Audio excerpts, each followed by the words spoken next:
My contact with the Friends Meeting came through the Fellowship of Reconciliation. I guess the background for this is that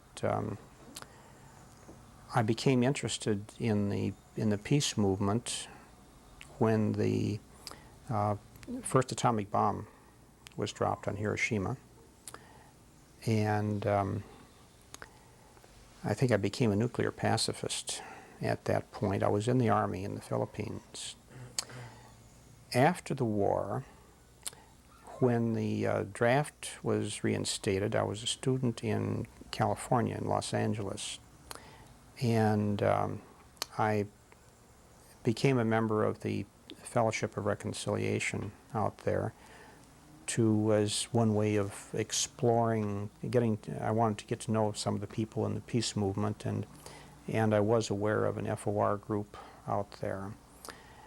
And then when I came back to Madison in 1951, I saw an item in the paper that there was that the Fellowship of Reconciliation was having a program, and so I went to that program, and a number of the people there were members of the meeting, and Francis Hole for one, and he told me about an FOR group that met once a week at noons in the office of Shorty Collins, who was a Baptist minister and was also very active in the local FOR group.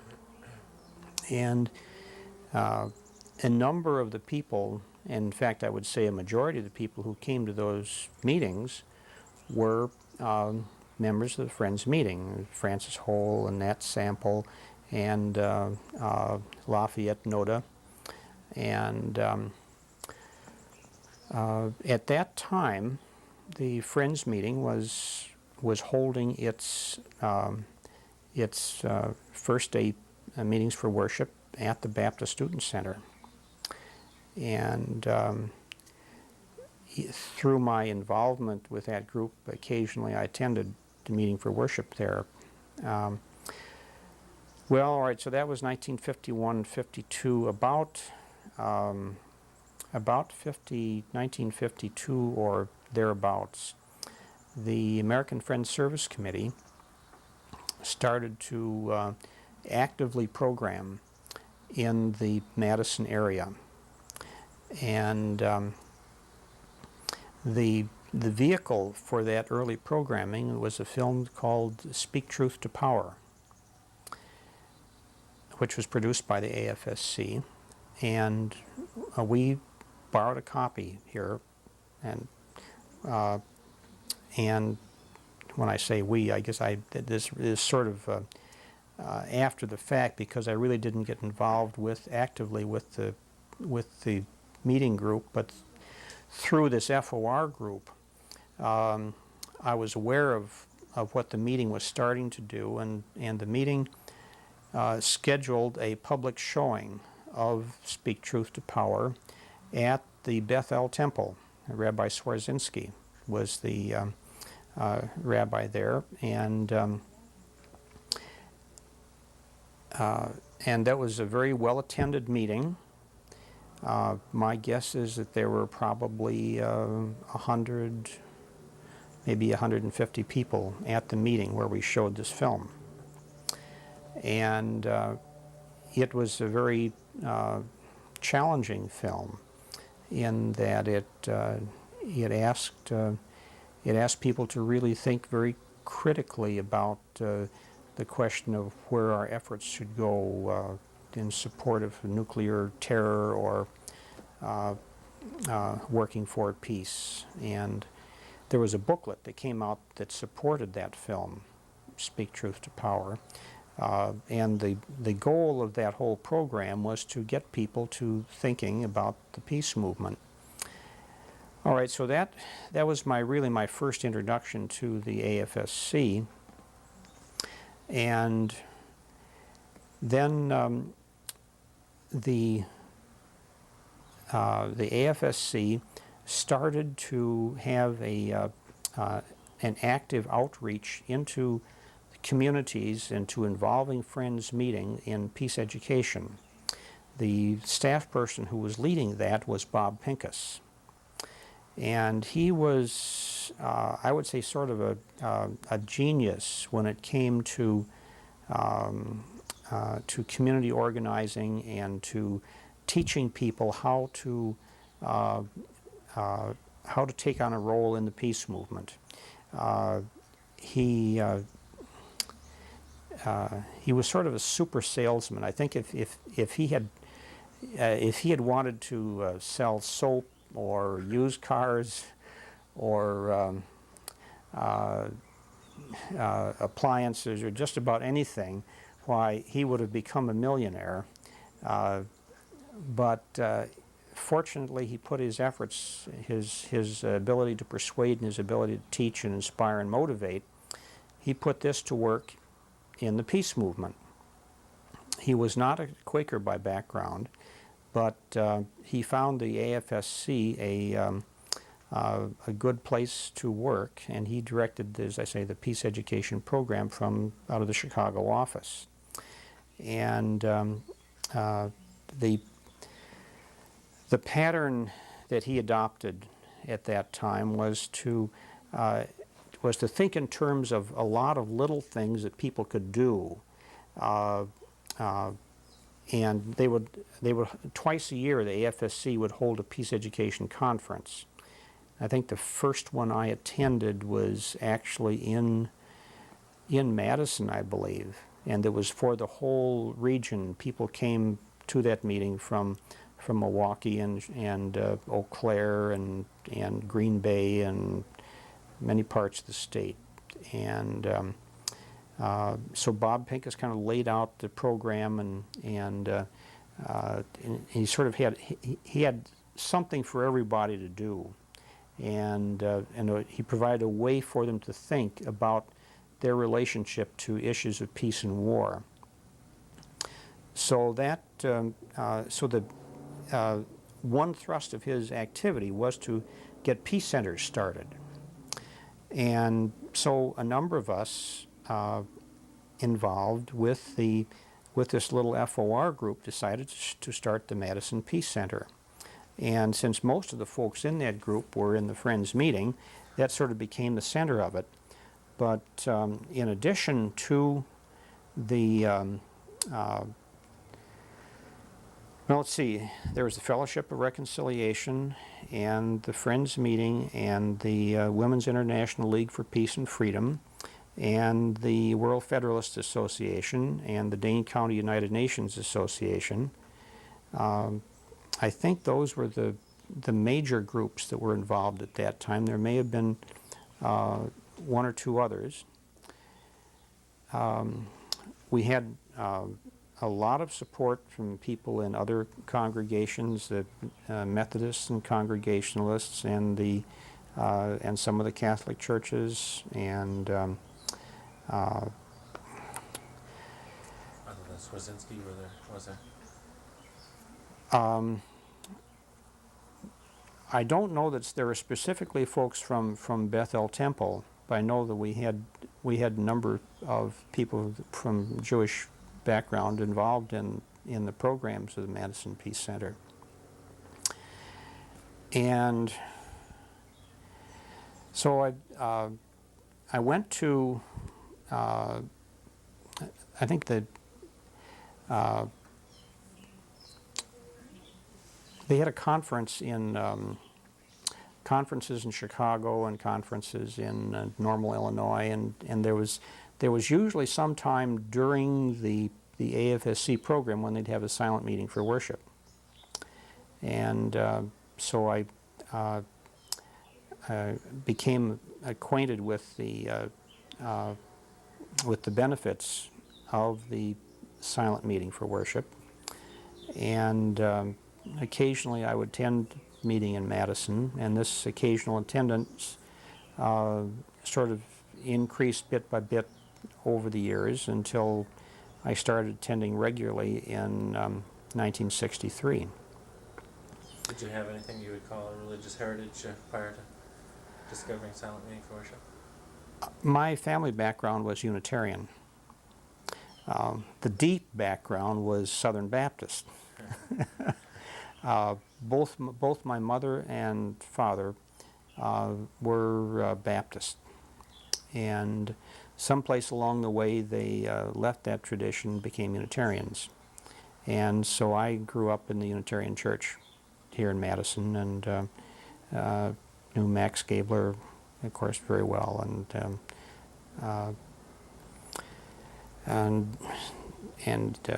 did a lot of agitating for peace and similar causes within the Unitarian context. Tell us a little bit about exactly what is the Fellowship of Reconciliation? The Fellowship of Reconciliation is an ecumenical group dedicated to peace and justice. The concept of nonviolence is very central in their operation. There is an international branch, the International Fellowship of Reconciliation, which I believe works in some 30 or 40 countries around the globe. And they have attached to the FOR denominational peace fellowships.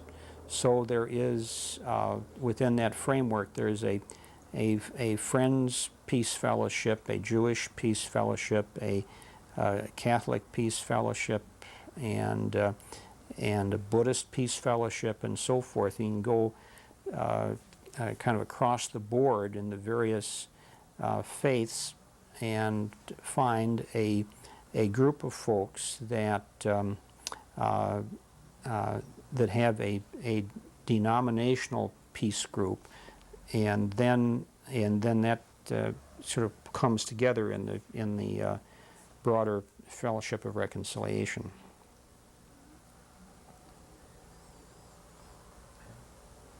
Tell us about, so you became a member of Madison Meeting in the early 60s. Tell us about a little bit about some of the recollections of the Vietnam era and the way the Vietnamese War affected the meeting.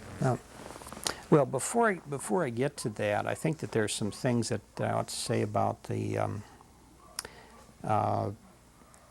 activities of the Madison Peace Center,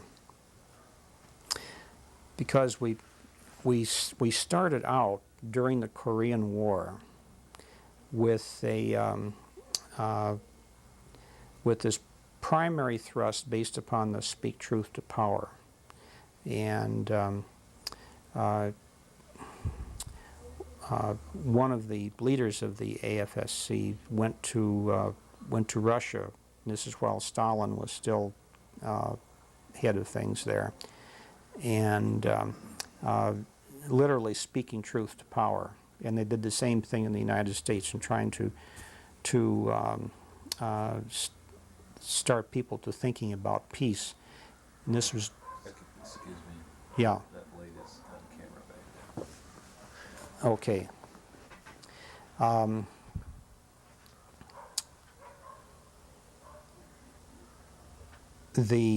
Not to pick up where I was. So the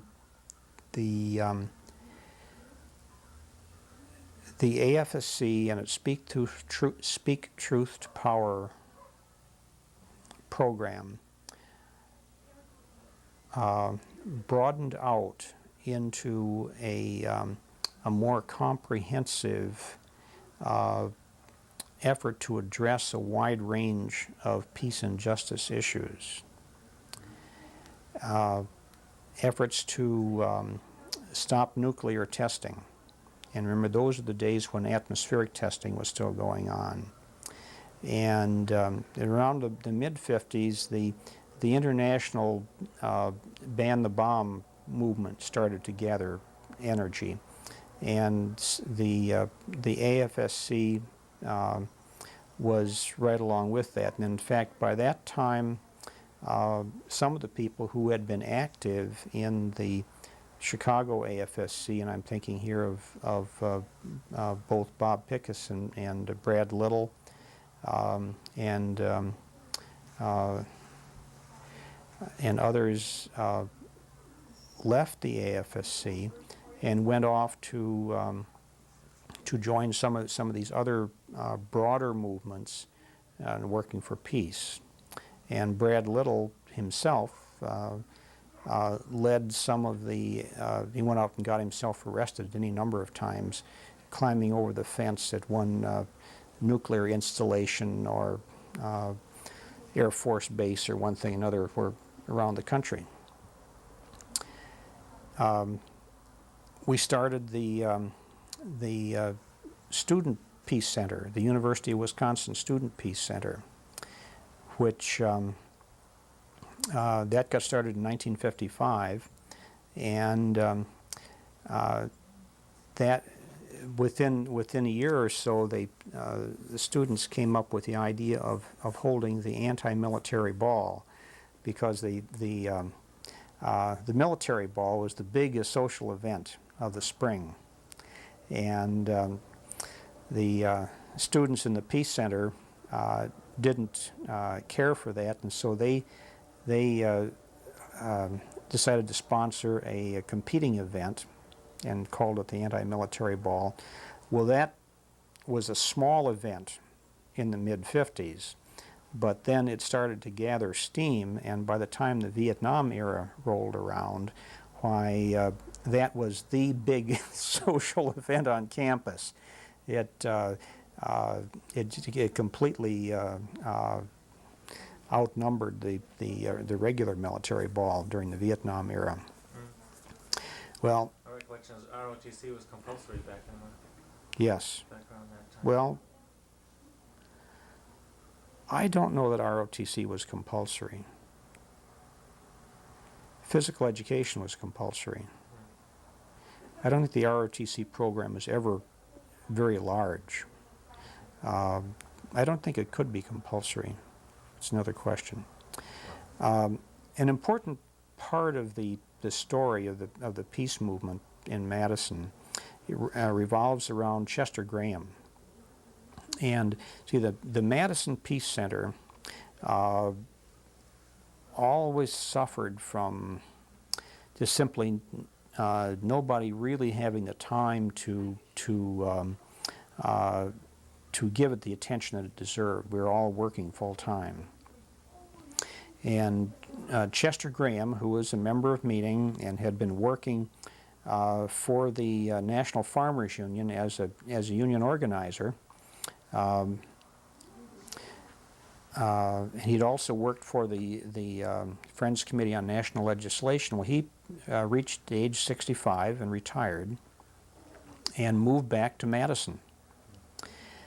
And he took on as his retirement project setting up the World Affairs Center. And the World Affairs Center kind of grew directly out of the Madison Peace Center.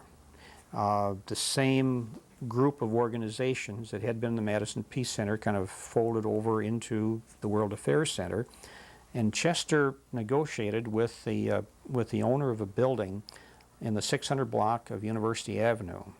Almost all of the other, well, we knew at that time that that whole building, that whole block was going to be bulldozed to make way for some university structures, and so the building was standing there empty, and no one knew how long it would be before the bulldozing took place. So they made it available for rent of, I think it was something like $35 a month.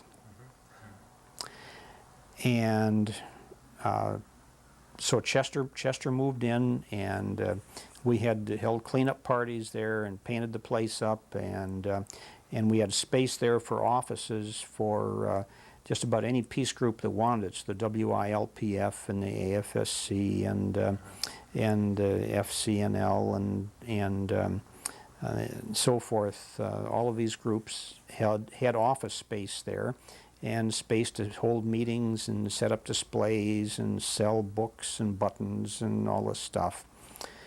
And Chester continued to run that and ran a very successful program there until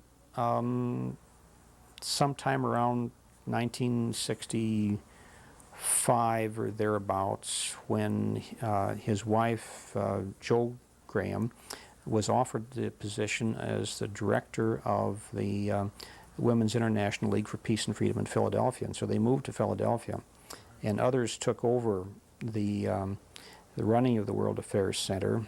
But then the bulldozers came along, and the building was slated to be torn down, and they moved to a small storefront on the west side, out near West High School on Regent Street, and operated there for another year or so. But they were so far away from the center of things that it was hard to sustain it there. And the rent actually was higher there for that, just a fraction, a small fraction of the amount of space. Well, in the meantime, the American Friends Service Committee and there was had set up in cooperation with the Madison meeting, the Madison Area Committee of the AFSC. And this was, like in 1962-63, when the Vietnam War was starting to heat up. And even, I think this, in 1962, when John Anderson, I think, chaired the AFSC committee for the Madison meeting, we held a protest demonstration about the introduction of U.S. troops into Vietnam. And I have pictures someplace of people marching around in front of the Capitol carrying placards at that time. In fact, we had an all-night demonstration, and sometime in I believe it was November, and it was really cold. Was it largely students at that time, or largely friends? I would say that that it was about half Madison meeting people and about half students. It was not a large group of people, but we staffed that demonstration around the clock. So that was perhaps the first anti-Vietnam demonstration in Madison. Well, as the Vietnam War moved along, the draft problem became a major issue, and one of the things that the AFSC did was to make available to Madison a staff member, and this one of the main duties of that staff member was to teach people to do draft counseling. Initially, the people who held that position did a lot of draft counseling themselves, but the demand on their services was far greater than what any one person could handle, so they shifted over to an emphasis on training others to do the counseling, and they provided sort of a backup. Now, at about this same time, this is the mid-60s, the Friends campus centers got started. And those buildings, I think the first one was on Murray Street, located where the Wireless Communication Hall is now, and on that block on Murray Street.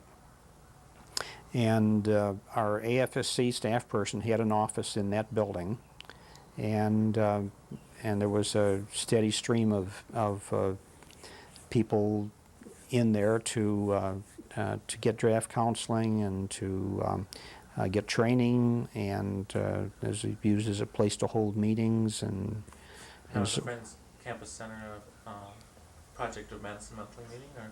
Yes, that was a project of Madison Meeting, and then of course the AFSC office there was in conjunction with the Chicago Regional AFSC office, and they provided the funding for the staff person. I see.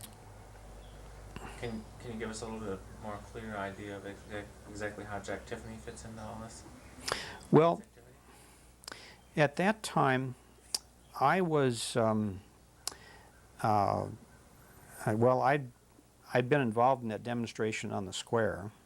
I did my share of carrying signs around the circle, and I also took pictures of it. But then, in my work as producing educational documentary films for the university, we got a project to do a film on racial discrimination in housing, and which again was an issue that a lot of people, including the folks in the Madison meeting, were concerned about. This was a film called To Find a Home, which I made during that period, during 1962 and 63, and shown all over the country.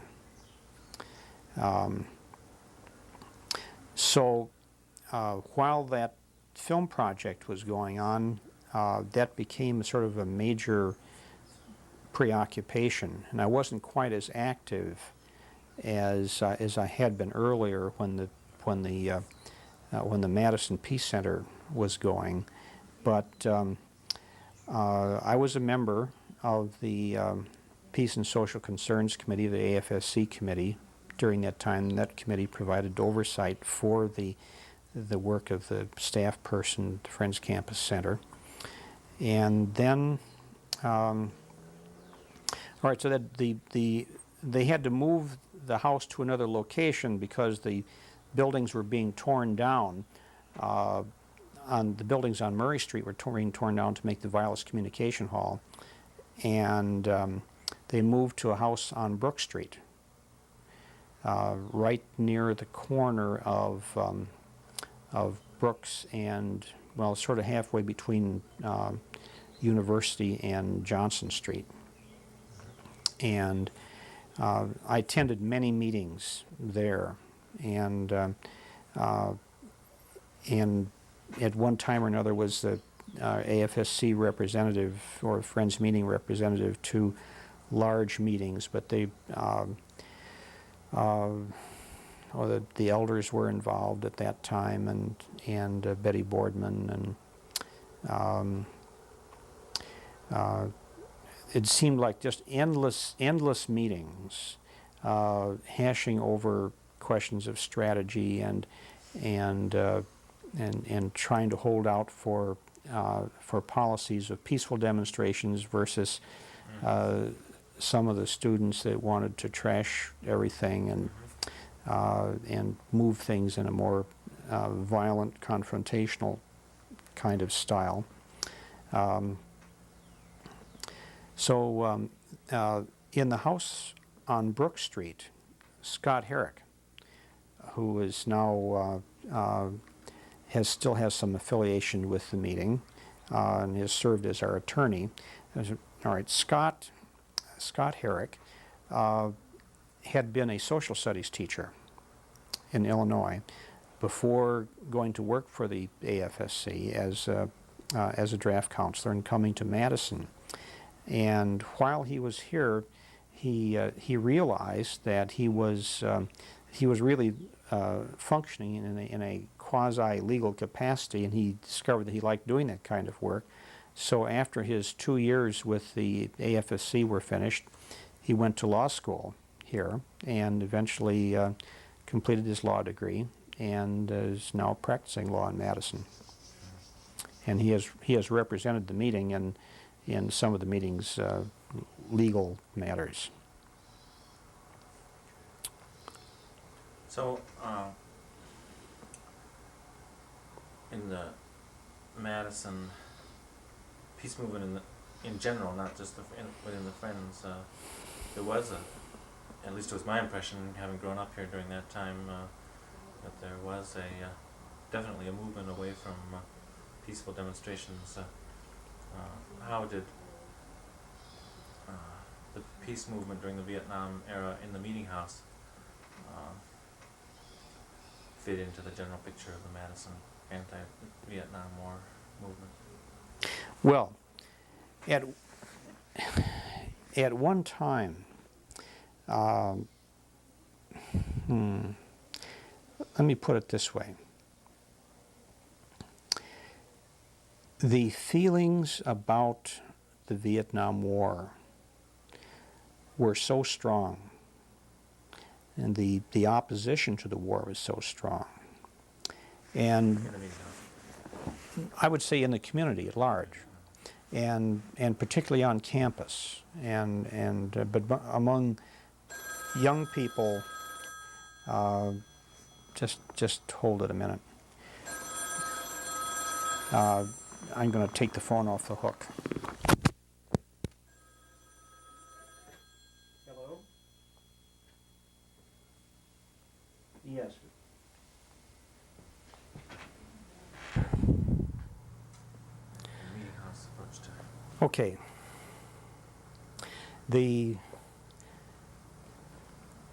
Many people in Madison, both on campus and off campus, particularly the young people who were most directly impacted by the war because they were subject to the draft, felt very strongly, and not having a background in peace movement and the peace testimony as friends would have, they reacted in a very militant, aggressive fashion, and so there would be peace marches that would turn violent, and they would start throwing rocks and various things, and store windows on State Street were broken.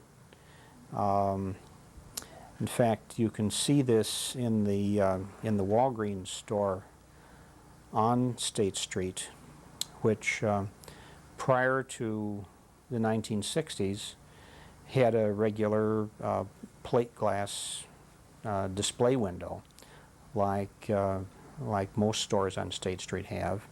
Well, during the 60s, their window got broken so many times, and there was still a Rennebaum's drugstore at that time, that they just bricked up the front of the building. And so now there is virtually no display window for that store. Well, that's kind of a permanent testimony to the hardening effect, defensive tactic against the violent response to the Vietnam War. What was the effect of that energy on the meeting house community? Well, the meeting held, there were many sessions where we were in business meeting, and sometimes some long sessions after meeting for worship on first days, because the business meeting sometimes we didn't have enough time, then we would continue the business meeting over onto first day, and looking for alternatives. And it was on one such occasion that we gave support to Betty Boardman and her trip to North Vietnam, and there were some other ways that the meeting quietly decided to do one form of civil disobedience or another, indicating our opposition to policies of the government. But we also publicly indicated our active support of the peace testimony, and I think it was in 1960, I'm not sure which year it was, 67, 68, 69, 70, along in there, we bought a full-page ad in the Daily Cardinal calling for a nonviolent approach to opposing the war. And we outlined in this was a fairly detailed statement of nonviolent principles, nonviolent strategies. And then as a part of that active effort to encourage a nonviolent approach, the Center for, we facilitated the starting of the Center for Conflict Resolution on the campus. There were a group of students who shared our concern for a nonviolent approach. And they took some leadership and they got some support from faculty members like Joe Elder and Francis Hole in working things out with the university administration, so that Center for Conflict Resolution had some active support from the university during those years. Was there any sort of exchange between relationship or exchange of ideas or energy in the peace movement between the more radical student groups, Students for Democratic Society and whatnot, and Friends, or was that not something that people had time for? Well, as a matter of fact, some of the people who were involved in forming the Students for Democratic Society were people who had been involved with the Student Peace Center in the early formative days of that. So the ferment which gathered around the Student Peace Center and the general ferment that the educational role of the AFSC and the benefit of having a staff member here who could do organizing and bring in speakers and so forth on campus, that had a very noticeable effect in giving the Friends Meeting and the AFSC a very creative role in leadership position.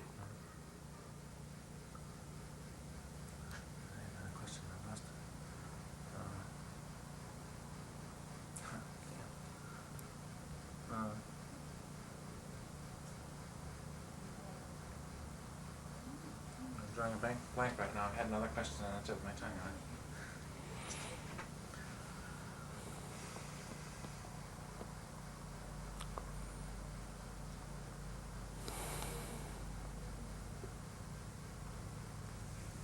Well, one thing that I wanted to ask, maybe a little bit out of order, and it may be difficult to answer. I sense in Quakerism in general a rich tradition in social activism, and yet as a theology it's noticeably lacking in any sort of dogma. I have my own ideas about it. I'm interested in your ideas about the connection between silent worship and Quakerism and the tradition in social activism. You were drawn to both. Right. Okay, let me see if I can put that as a positive statement. There is a direct connection between the open searching for the light that goes on in the meeting for worship and the social activism of the meeting. I know that there's not a necessary link between the two because there are many meetings where there's not a lot of social activism. But I think that the connection is that that when a person takes the time to meditate on what are the important things, to kind of sort things out, to get away in one's mind and spirit from the pressures of the day and the trend toward conformity that are part of the society. I mean, the whole tradition of seeking for consensus and the importance in making consensus work of listening to those quiet little nagging voices of doubt. And we know that if you don't be sensitive to those quiet doubts, that consensus ceases to be effective because it turns into groupthink. And you get some kind of group pressure going on. And so instead of having a creative and responsible kind of process, you have pressures for conformity. And it's that sensitivity, that cultivating, tuning into those small, quiet concerns that can come out of the practice of silent meditation. And I think that group, the practice of group meditation becomes important, because in the group setting and with the spoken testimonies, that and people being able to spontaneously express the things that they are led to say, this encourages others to think about the issues that are brought up. And there's it's one of those synergistic things where the whole becomes greater than the sum of its parts. The presence, the active presence of the Spirit,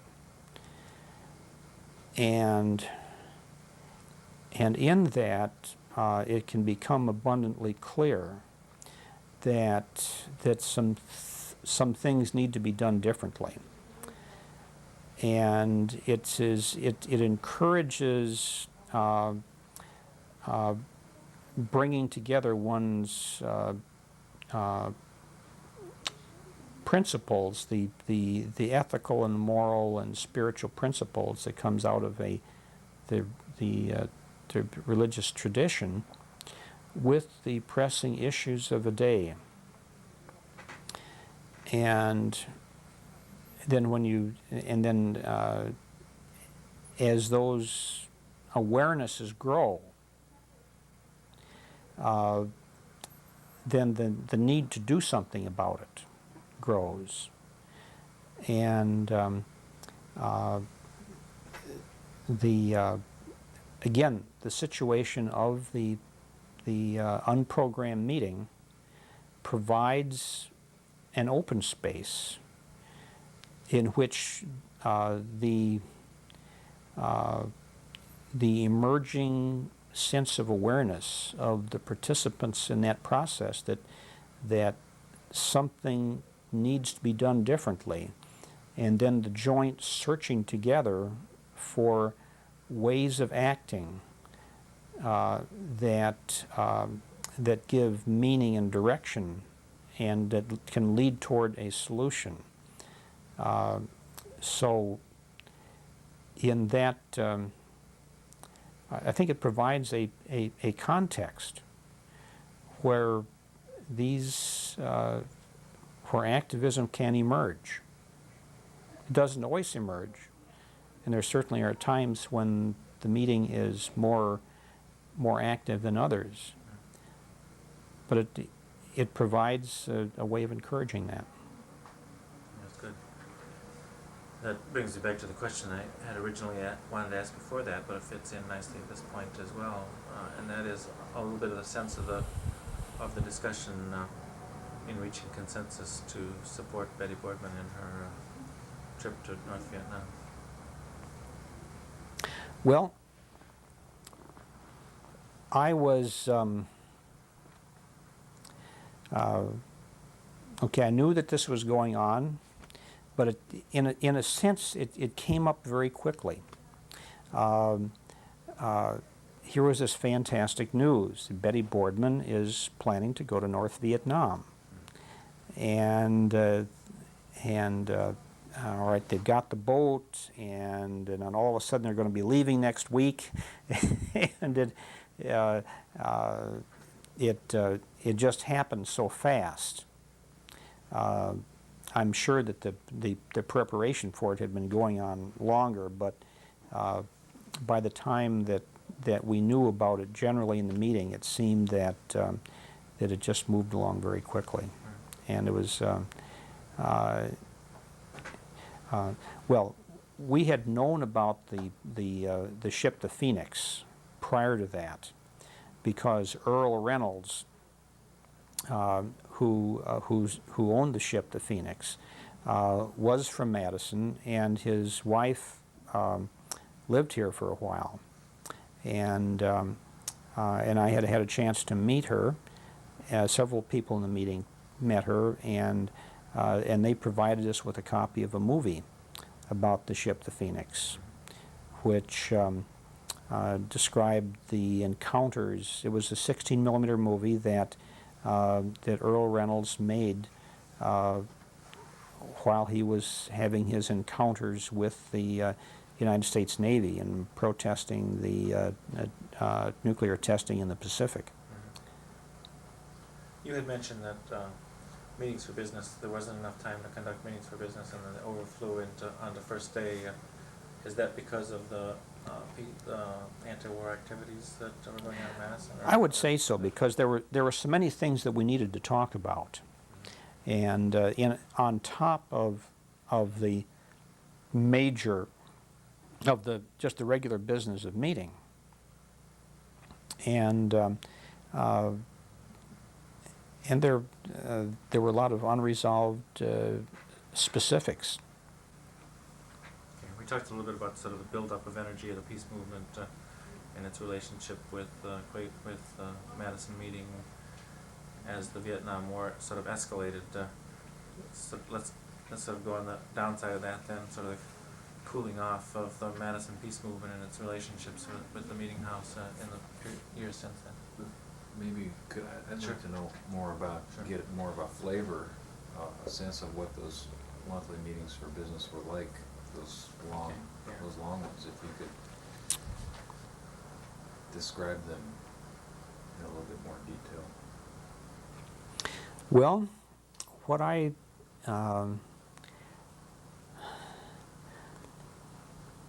just remember a lot of this is in our old meeting house at 2002 Monroe Street, and just long sessions and lots of silence coming into them, and people speaking out of great concern, and I remember Betty Boardman and Jean Boardman speaking Jean Boardman speaking very thoughtfully and with very sharp questions, and Merritt Hughes, and Hughes having always a little bit different point of view on things, but usually supporting where the meeting wanted to go, but asking very good questions, and Irma Duncan speaking with just great energy, and this little woman, and when when she felt very strongly about something, there was absolutely no mistaking how Irma Duncan felt about it. She would put a big exclamation point on every important word in her statements to indicate the strength with which she held her convictions. Yeah, I've thought about this a few times myself, and since I wasn't there, I could only imagine it. But in my imagining, I'm curious whether or not there was a tension between people who were attracted to Friends because of the times, rather than because of the tradition. In other words, students who would probably have a very activist and perhaps confrontational view of things, and long-time committed friends. Do you remember any tensions like that? I don't, in the context of the meeting, I don't think that we saw people who, in our business meeting, who took a strong position in favor of a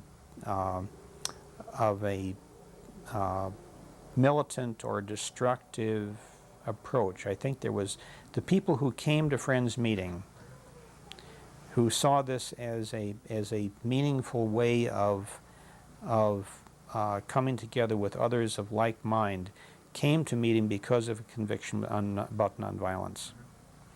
The folks who were inclined toward a more militant, even hostile or destructive approach, found their affiliations in other areas. In other words, they didn't come to Friends Meeting. The one area where we found, I would say, within the meeting, and this wasn't, I think this was more with some of the young people or some of the students who were attending at that time. We had a series of meetings on drug education and the whole issue of drug abuse. And I think this was sometime along in the 60s, late 60s or early 70s. And there was a lot of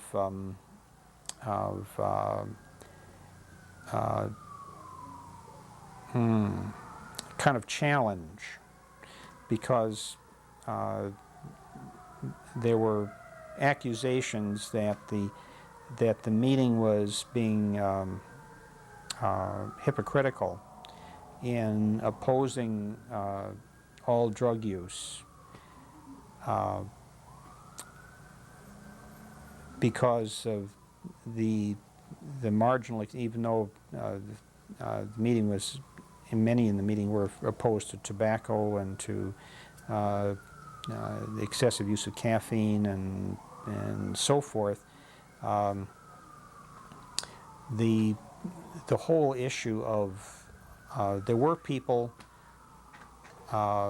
particularly young people, who were involved to some degree or another in the drug scene, and felt and took a strong opposing position. The meeting, I don't think we ever. This was not a matter in the business meeting, because I don't think we had any proposals that came up where there could be where the consensus process really came into play. But this was a kind of an emotional tone that was part of educational meetings on the subject of drugs. I'm glad we asked those questions. That's interesting. Did you want to ask another question? No. Let's go on then into where the peace movement went from there as the war wound down. Well, when the Vietnam War was winding down, we shifted our focus from, well, let me say first that things kind of quieted down.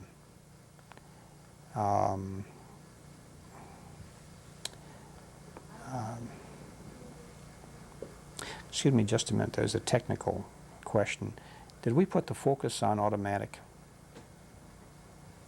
No. Switch it up on automatic. I don't know that we really have focused that thing.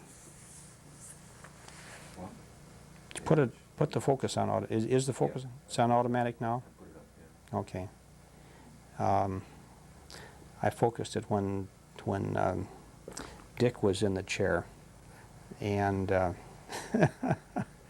and I said we were going to switch it on automatic, and then I didn't.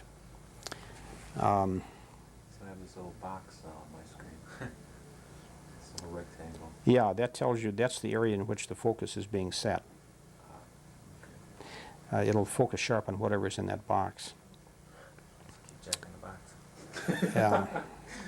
Oh, Dick. No, the box on Jack, because it's smaller than that. Okay, you asked about the winding down of the peace activity in the meeting. Well, there was a kind of an anticlimax, because it was evident that the war was ending and that the troops were leaving Vietnam, and the issues were not really resolved. The rhetoric of the government continued. The nuclear policies continued, but there was a period where there wasn't much going on, and we were all just kind of exhausted. And then the focus switched to more local concerns. A group started visiting the Dane County Jail. Lowell Wright took some leadership in organizing this, and we got we had a special committee set up working on the Dane County Jail project, and we had visitor status and could go in, and there was a regular schedule of members and attenders of meeting who went up and talked to prisoners at the Dane County Jail and did various things to help them. In some cases, helping them to find jobs when they were coming out, or doing other things to be helpful to them. And this activity led us to have some greater insights into the problems of prisoners in Dane County Jail, and we realized that there was a need for better services to assist prisoners in making the transition from jail to civilian life. And those services are minimal in the county, and so the Madison Justice Center was created with AFSC support. they provided some money, which enabled us to rent a building on Wilson Street, which was about 2 blocks away from the jail. And Charles Uphoff was one of the staff people involved in that project, and they provided counseling for prisoners and helped them to find jobs, and the project was going along very nicely for about 6 months. And this was like in 1977, 78. And then we ran into a little problem, because the people who owned the building died, and the building was about to be sold. And there just was no comparable place downtown that seemed to be anywhere nearly as good. Almost no place that would enable us to provide the kind of direct, convenient services to people coming out of Dane County Jail. So we decided to raise the money to buy the building, because it had to be sold to settle the estate. And if we didn't buy it, there was another buyer who wanted to buy it, and we would be evicted because this other buyer wanted to use it for his own purposes. So we got a consortium of other organizations who had interest in our project and raised the money to provide a down payment. A number of people in the meeting made no-interest loans toward the project. We negotiated a loan with the, I think it was a land contract actually, with the, no, it was a mortgage with the First Wisconsin Bank. And the project went ahead and it expanded. We continued the operation of the Justice Center, but we also, there was a restaurant which was part of that building, and we expanded and took over the restaurant facility, and had a restaurant called, what was it? Food for Thought. And the purpose of the restaurant was to provide employment, some transitional employment for people coming out of the jail. Well, that went on for about 6 months, and the project was getting farther and farther into the red. And what we discovered was that the prisoners that we had working for us were ripping us off to such an extent that that the project was not able to continue, and AFSC was not able to continue its funding, and so we had to close the project down. And eventually the building was sold, and the meeting, and it took a number of years for the building to be sold, because in the meantime we'd gotten into the the stagflation situation at the end of the 70s, and interest rates were just horribly high, and there wasn't that much business activity, and so we eventually found a buyer on land contract, and when we finally did complete the sale of the building, we made little money on it, but there was a lot of agony that went into the closing down of that project. Does it mean you get out of the association with the jail, with the Dane County Jail at the same time?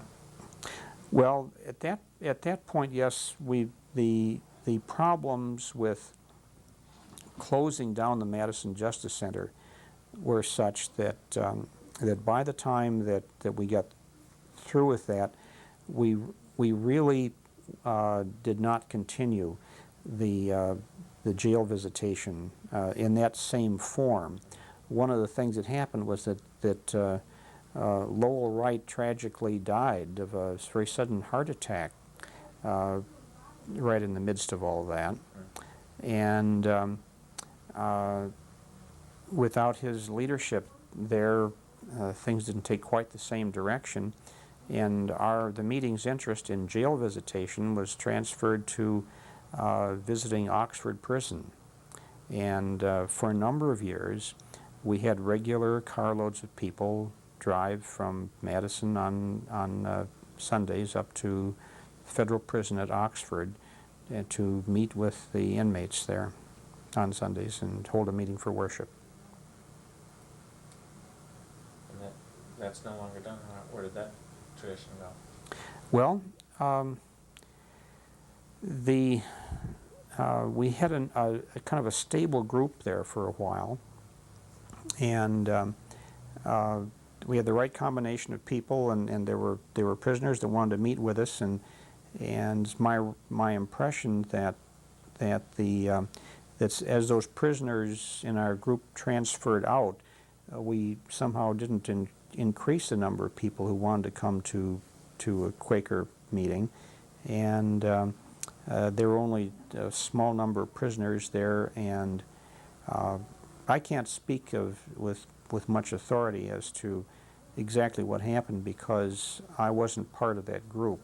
I went up to Oxford Prison on a couple of occasions, but these were special events, not the regular trip. Okay. You have to get somebody else to talk about Oxford, probably the elders. We switched to your impressions of some of the people from Madison meeting. You mentioned Francis Hall as a person, and as you became introduced to Friends Meeting. What's your early impressions of Francis Hall? Well, I can't imagine a better ambassador for Quakerism than Francis Hall. He always seemed to say just the right thing at the right time, and to answer my questions, and to be enthusiastic and insightful, and he his capacity to understand where I was coming from was very helpful.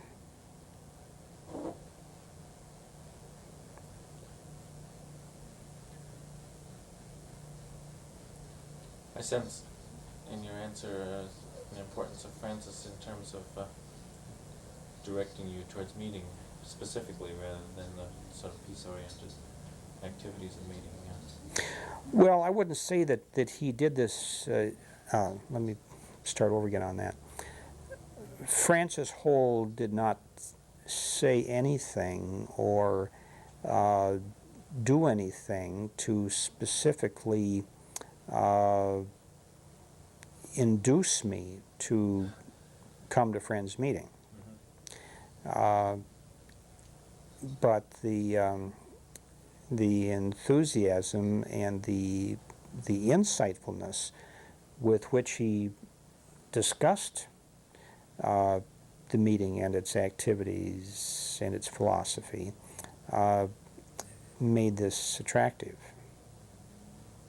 And with what activities did you first become acquainted with Francis? Well, I first became acquainted with Francis Hall through the Fellowship of Reconciliation group, the small group that met with the Reverend Shorty Collins on, I think it was like Wednesday noons. We would gather to eat bag lunches in Shorty Collins' office at the Baptist Student Center. And then from there to the Madison Peace Center? Or? Yes, the Madison Peace Center. Well, the sequence of events was that it was through those meetings that I learned about the work of the American Friends Service Committee, and then it was through the Friends Service Committee that the Madison Peace Center was formed and became involved with the Friends Meeting. Through, even before I got the chance to meet Ivan Bean, through a number of interviews and just conversations like at Friendly Eights and whatnot, I sense a feeling of importance of Ivan Bean, and yet his name seldom comes up in terms of direct projects of the meeting. Tell us a little bit about your impressions of Ivan Bean as a member of meeting. Of course, he isn't a member of meeting. Ivan Bean is sort of a conscientious objector against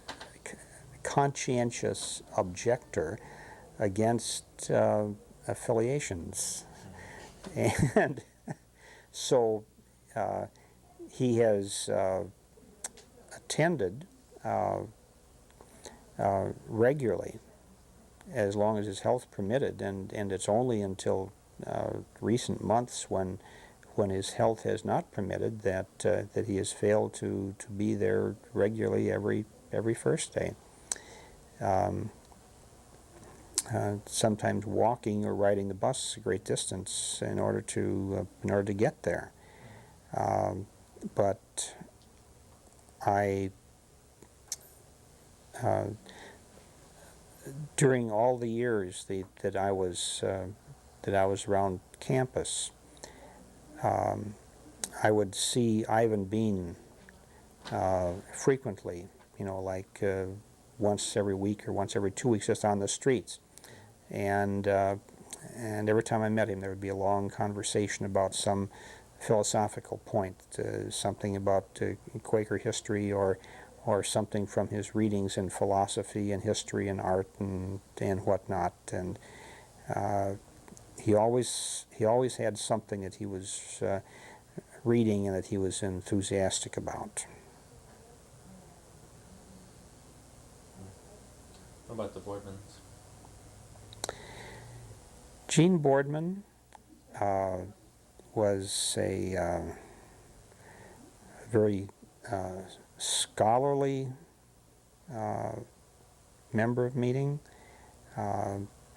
very thoughtful. He spoke very deliberately. A fine wit, a sense of humor. Always had some little jokes that he would bring into his conversations, and of course he would bring scholarly allusions into his comments and conversations, because, of course, being a historian, and with his involvement with the history of China and Japan, and his experiences during World War II in Japan, the Pacific Theater. He had a lot to say.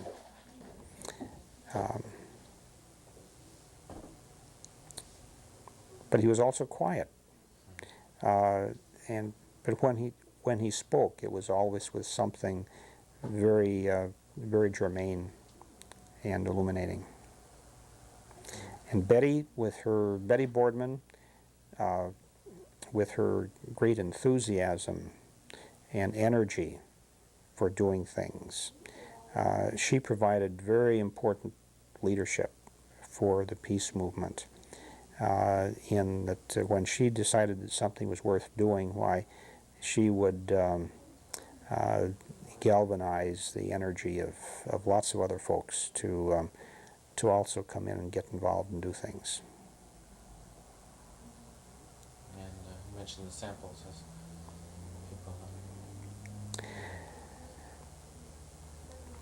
Nat and Virginia Sample always provided thoughtful and quiet support for the work that we're doing. They could be counted on to be there and to work on whatever project we were doing, and to lend very thoughtful support, ideas, and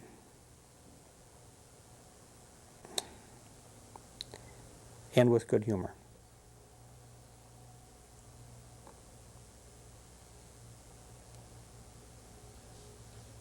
I know that, I guess before we go on this, I've forgotten the list, from the list of people you mentioned. You mentioned Louis Baskin. Lillian Baskin.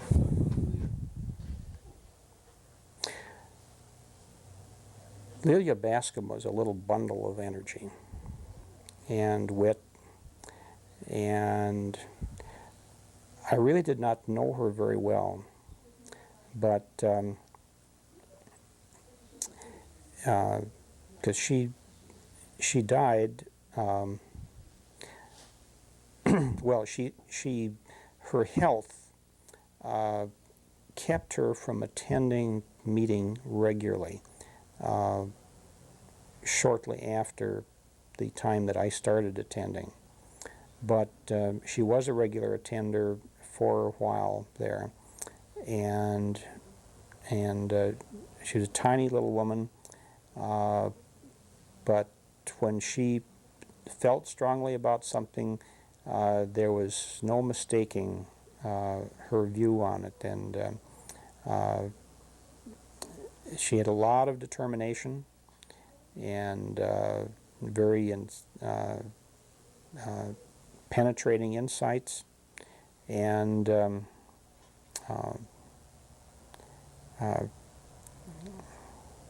just a remarkable presence.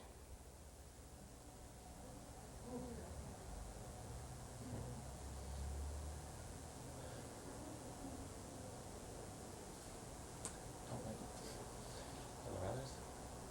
Should we stop for a second? Well, I have one other question I'd like to get beyond people.